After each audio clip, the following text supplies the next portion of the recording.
There's one day that I never forget and remember it quite often is the first time I played for my country, man. I was going towards the decision that this next game is going to be my last. Sunil Chhetri, the most prominent face in the history of Indian football, जिन्होंने Indian football का भार अपने कंधों पर 19 साल तक उठाया, वो अपना लास्ट मैच खेलने जा रहे हैं 6 जून को कुवैत के against in the FIFA World cup क्वालिफायर्स. So how Sunil Chhetri became Sunil Chhetri, how he took Indian football to another level, how he took Indian club football to another level, ये सारी बातें आज हम इस video में करने वाले हैं. So welcome to a new video, welcome to a channel talks about. Sunil Chhetri की हिस्ट्री जानने से पहले आप लोगों के लिए ये जानना जरूरी है कि इंडियन फुटबॉल की क्या हिस्ट्री है. सो सबसे पहले हम बात करते हैं कि इंडियन फुटबॉल की क्या हिस्ट्री है. सो इंडियन फुटबॉल की डॉक्यूमेंटेड हिस्ट्री शुरू होती है 1893 से, जब IFA का गठन हुआ, इंडियन फुटबॉल एसोसिएशन. बाद में 1937 में इसका नाम बदल के AIFF रख दिया गया, ऑल इंडिया फुटबॉल फेडरेशन, और आज तक इसका नाम AIFF ही है. इंडियन फुटबॉल हिस्ट्री में प्रोमिनेंट फेज तब आया जब 1948 में इंडियन ने ओलंपिक्स में बहुत अच्छा प्रदर्शन किया और फीफा ने भी इंडिया की काफी तारीफ की.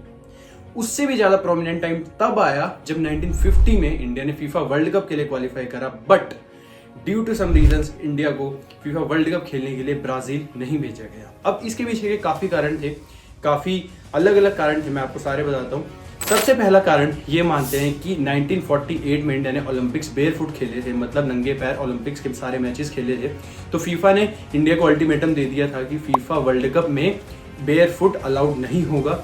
बट आई गेस ये पॉइंट इसलिए इनवैलिड हो जाता है क्योंकि 1950 तक इंडिया के पास इतनी फैसिलिटीज थी, इतने फंड्स थे कि वो अपने प्लेयर्स को शूज में मैचेस खेलने के लिए भेज सके. सेकेंड पॉइंट, ये सारे पॉइंट्स जो हैं ये ऑफ कोर्स कहीं ना कहीं से हमें मिले हैं, तभी हम आप लोगों को प्रोवाइड करा रहे हैं. सेकंड पॉइंट ये माना जाता है कि इंडिया के पास फंड्स नहीं थे कि वो हमारी फुटबॉल टीम को ब्राजील भेज सके. बट ये पॉइंट भी इसलिए इनवैलिड हो जाता है क्योंकि फीफा ने ये तक कह दिया था कि इंडिया के एक्सपेंसेस आने जाने के सारे फीफा खुद हैंडल करने के लिए रेडी है. सो ये पॉइंट भी हाँ इस वजह से इनवैलिड हो जाता है. थर्ड मेजर पॉइंट जो AIFF ने खुद दिया था, उन्होंने ये कहा था कि कम प्रैक्टिस टाइम होने के कारण और सिलेक्शन कमेटी में सिलेक्शन प्रोसेस में थोड़ी दिक्कतें होने के कारण हम इंडियन फुटबॉल टीम को फीफा वर्ल्ड कप के लिए नहीं भेजेंगे. और यही पॉइंट आज तक वैलिड माना जाता है क्योंकि ये AIFF की स्टेटमेंट आई थी. और 1950 के इस वर्ल्ड कप के बाद आज तक इंडिया वर्ल्ड कप में क्वालिफाई कर ही नहीं पाई.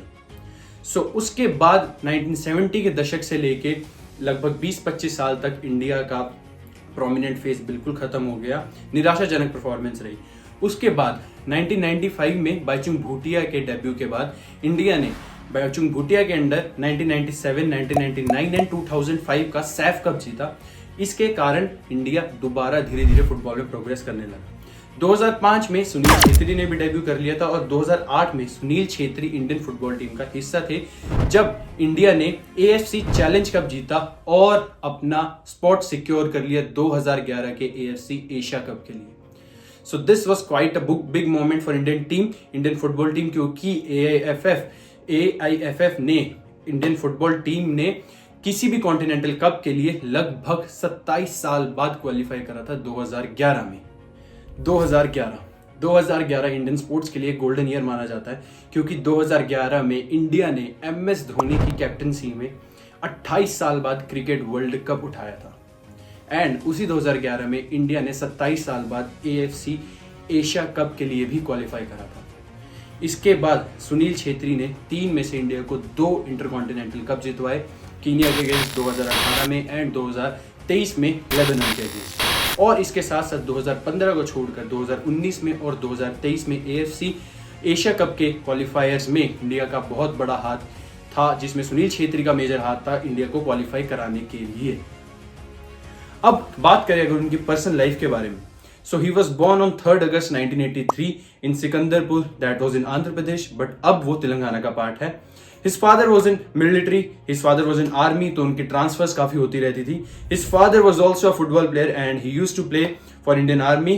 And जो उनकी मदर थी वो भी नेपाल विमेन्स टीम में फुटबॉल में ही पार्ट ले चुकी थी. सो ऑफ कोर्स उनका काफी फुटबॉल का बैकग्राउंड रहा है. And soon in 2017 He married his love. He married a girl named Sonam Bhattacharya, and now they have a son together named Dhruv. And now let us talk about his professional career. उनकी club football की journey start होती है 2002 में, जब 2002 में उन्होंने मोहन बगान को साइन करा. And in the first season he scored 4 goals for them, and in the second season he scored 2 goals. 2005 और 2006 का सीजन उन्होंने जेसीटी के साथ खेला और उन्होंने उनके लिए 3 गोल स्कोर करे. चेंजिंग पॉइंट तब आया जब 2010 में मेजर लीग सॉकर की टीम कैंसस सिटी विजार्ड ने सुनील छेत्री को साइन करा, and he became the third player from subcontinent to be signed by an foreign team. ये काफी अच्छा मोमेंट था उनकी लाइफ का, और इंडियन फुटबॉल के लिए भी ये काफी प्रोमिनेंट मोमेंट था. उसके बाद he came back and played for Chirag United and Mohun Bagan as well. फिर फास्ट फॉरवर्डिंग टू 2015 में जब इंडियन सुपर लीग का गठन हुआ, आईएसएल का सीजन खेला गया, तो he was the most expensive player. 1.2 crore में मुंबई सिटी एफसी ने उन्हें खरीदा, एंड 2015 और 2016 का सीजन उन्होंने मुंबई सिटी एफसी के साथ खेला. 2017 में उनकी ट्रांसफर हुई बेंगलुरु सिटी एफसी में, and till date he is playing for Bengaluru City FC. Now if we talk about his achievement, जो अगेन बहुत लंबी लिस्ट है, but yes we have to talk about it. So सबसे पहले उनका डेब्यू मैच हुआ against Pakistan, जो कि इंडिया की आर्च राइवल है, जून 2005 में, और उन्होंने अपने डेब्यू मैच में ही गोल स्कोर करा. उसके बाद 2007, 2009 और 2012 के नेहरू कप में इंडिया को जीत दिलाने में उनका एक मेजर रोल रहा. 2015, 2019, 2021 और 2023 का सैफ कप जीतने में भी सुनील छेत्री का बहुत अहम रोल रहा. Saif means south Asian football federation cup, जो कि हर 2 साल में एक बार होता है.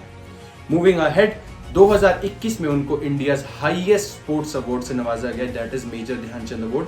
2013 में उनको second highest sport award, that is Arjuna award भी मिला. He got his 4th highest civilian award, Padma Shri, by our honorable president. And moving ahead, he is world's 3rd highest goal scorer, that is international goal scorer, after Cristiano Ronaldo and Lionel Messi, with 94 goals in 150 international matches. So इतने सारे records Sunil Chhetri ने अपने नाम पे दर्ज कर रखे हैं before retiring, and is playing his last match on 6th of June. कितनी बार मैंने बता लिया, again I am telling, he is playing his last match against Kuwait on 6th of June. And later in 2022 FIFA ने उनके ऊपर एक documentary बनाई named captain fantastic, and on his 34th birthday he was awarded as Asian icon by AFC, that is Asian football council. Now if you talk about some of his memorable matches, तो सबसे पहले याद आ जाता है 2008 का India versus Tajikistan का वो match, जिसमें 23 मिनट के अंदर सुनील छेत्री ने 3-0 की लीड दिलवा दी थी इंडिया को, हैट्रिक मार दी थी, और इंडिया ने वो मैच 4-1 से जीत लिया था, and India qualified for the AFC championship after 27 years. India versus Kyrgyzstan का 2017 का भी मैच वो याद आता है, जब सुनील छेत्री ने ब्लू टाइगर्स को 1-0 की विक्ट्री दिलवाई थी ओवर किर्गिस्तान, और AFC एशियन चैंपियनशिप के लिए तो क्वालिफाई करा ही था, उसके साथ साथ फीफा वर्ल्ड रैंकिंग में भी अंडर 100 इंडिया आ गई थी सुनील छेत्री की बदौलत. AFC चैंपियनशिप का मैच इंडिया वर्सेस थाईलैंड के अगेंस्ट जो ओपनर मैच था, उसमें इंडिया ने 4-1 से वो मैच जीता, जिसमें से 2 गोल सुनील छेत्री के थे. 2023 का वो मैच भी याद आता है, जिसमें इंडिया वर्सेस वानुआटू के अगेंस्ट मैच चल रहा था, जिसमें 1-0 से इंडिया ने हीरो इंटरनेशनल कप अपने नाम किया था, और वो 1 गोल सुनील छेत्री ने अपने वीक फुट से मारा था. और सेलिब्रेट करते हुए सुनील छेत्री ने अपनी वाइफ की प्रेगनेंसी की अनाउंसमेंट की थी. So these were some amazing matches जो सुनील छेत्री ने अपने बलबूते पे इंडिया को जितवाए और अपना एक बहुत बढ़िया रुतबा छोड़ा. And now before concluding this video I would like to say something कि जैसे मैं भी फुटबॉल का प्लेयर रह चुका हूँ, I represented Haryana in the nationals, but जब मैं छोटा था, 13-14 साल का था, तब मैं रोनाल्डो, मेसी से इंस्पायर होता था, उनसे मोटिवेट होता था. मेरे एज के जो जितने भी प्लेयर्स थे उनसे मोटिवेट होते थे. But now I can see it, जब मैं ग्राउंड जाता हूँ तो सुनील छेत्री का नाम लेते हैं, अलग अलग डिफरेंट इंडियन स्पोर्ट्स प्लेयर्स का नाम लेते हैं. That is quite interesting. Sunil Chhetri अपना 20 साल का करियर 6 जून को एंड करने जा रहे हैं. अपने पीछे बहुत बड़ी लेगेसी छोड़ के जा रहे हैं, चाहे उसका 27 साल बाद इंडिया को AFC चैंपियनशिप के लिए क्वालिफाई कराना हो, चाहे पाकिस्तान के खिलाफ अपना डेब्यू मैच में गोल स्कोर करना हो, चाहे कोविड पैंडेमिक में स्मॉल प्लेयर्स को सपोर्ट करना हो. ये सारी चीज़ें वो इंडियन प्लेयर्स के लिए, इंडियन फुटबॉल के लिए छोड़ के जा रहे हैं. एंड इट इज़ टाइम कि जो हमारे यंग प्लेयर्स उभर कर आ रहे हैं वो उनकी वो लेगेसी को कैरी फॉरवर्ड करें और आगे तक लेके जाएं. So thank you so much for watching this video, thank you so much for your time. And अगर आपको वीडियो पसंद आई हो तो लाइक, शेयर और कमेंट करें। And in the last I want to say thank you Sunil Chhetri for everything. Indian football will be forever grateful.